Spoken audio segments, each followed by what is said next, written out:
Kami dekat Indomaret. Membeli belah. So, tadi kita baru je balik dari Indomaret. So kita now nak unbox apa yang kita beli. Jumlah barang tadi lah RM43,900. Pertama kita beli Pulo coklat, roti coklat lah basically. Beli air botol, mineral spice coklat. Macam ni. Beli jajan kan untuk cemil-cemilan. Ini bukan makanan kucing, ini makanan kamu. Okay. Terakhir kita beli yogurt.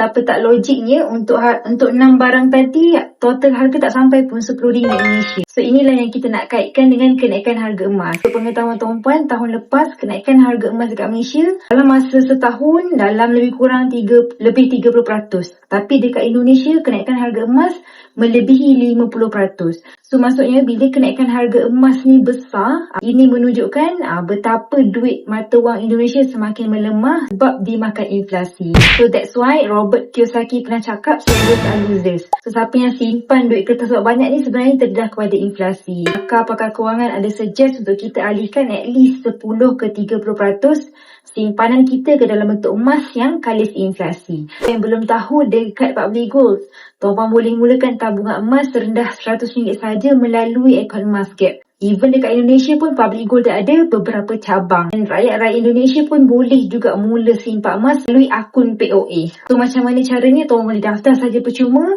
komen emas di bawah dan saya akan bantu tuan-puan dengan sebaiknya.